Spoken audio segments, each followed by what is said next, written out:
Welcome to The Explainer. Today, we're diving into a story about travel that I think a lot of us can relate to. It's about that sinking feeling. What happens when a place you've been dreaming of, a supposed paradise, just doesn't live up to the hype? This is a story about a family trip to Bali, and it really makes you question what a good vacation even is. And this quote, wow, it just says it all, doesn't it?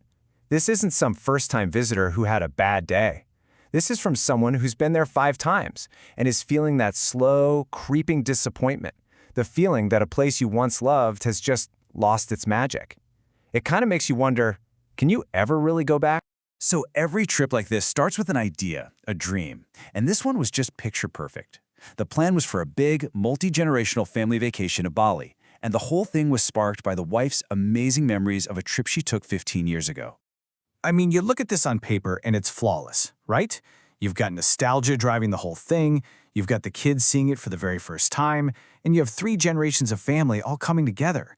The goal was simple, just to make some incredible family memories in a place that's supposed to be paradise. What could go wrong?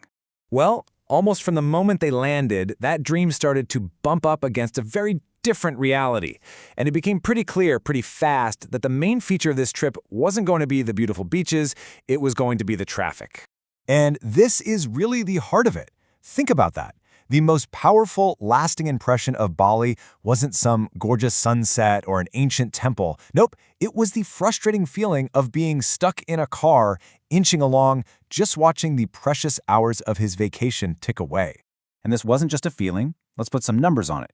Their very first drive, just from the airport to their hotel in Ubud, took nearly 2 hours, 1 hour and 48 minutes. Imagine that's your grand welcome to paradise. Not a cool drink by the pool, but a long, slow crawl in traffic. And you might think, okay, bad luck. But it wasn't a one-time thing. A simple round trip back to that same airport to pick up his mom and brother, that ate up almost 3 hours of their day. Just gone. 3 hours of their vacation just vanished. And the drive from Ubud to their next spot in Seminyak? You guessed it, another 3 hours. Stuck. This wasn't just an inconvenience anymore. It was literally the rhythm of their entire trip. So what does all this time stuck in a car do to a vacation? Well, it creates this really jarring experience of extreme highs and extreme lows. It felt like for every amazing moment, there was an equally frustrating one right around the corner. And you can see that wild contrast right here. 1 minute, they're looking at the stunning Tigalalong rice fields, which are beautiful, but the hike to see them, absolutely exhausting. They get this burst of energy from the fun vibe in Seminyak, but then they go to the famous Jimbaran beach, and it just feels kind of sad and empty. It's like emotional whiplash. Now, in the middle of all this chaos, there were some genuinely amazing moments that broke through. The food, especially, had some high points. And this one dish, these pork ribs, apparently stood out as the absolute best thing they ate the entire trip. But here's the thing. A couple of great meals can't totally erase that feeling of exhaustion. And this is the real turning point in the story. It's that quiet moment, probably sitting in the back of the car again, when you have to admit a tough truth to yourself. Maybe the magic is gone. And it turns out he wasn't the only one feeling this way. As the trip went on, his private doubts started to become a group conversation. Other family members started chiming in with their own disappointments. First, his cousins, who'd been to Bali more recently, basically confirmed what he was thinking. They said, yeah, it just isn't what it used to be. But the real knockout punch came from his daughter. She just came right out and said she liked their other trip to Koh Samui better because it was breezy and cool. Everything Bali wasn't. Ouch. So, all of this is bubbling under the surface, and then his wife asks the inevitable question, the one who planned this whole thing based on her amazing memories from years ago. It's such a simple question, right? How's the trip? But it forces him to finally put all these feelings into words. And his answer really came down to a comparison.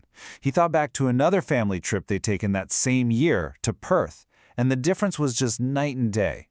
Perth felt new, it felt fresh, it was just fun.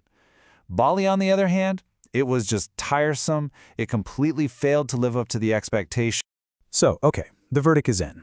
As a destination, Bali was a letdown. Does that mean the whole trip was a failure? A total waste of time and money? Well, not exactly. And this is where he lands on something really important.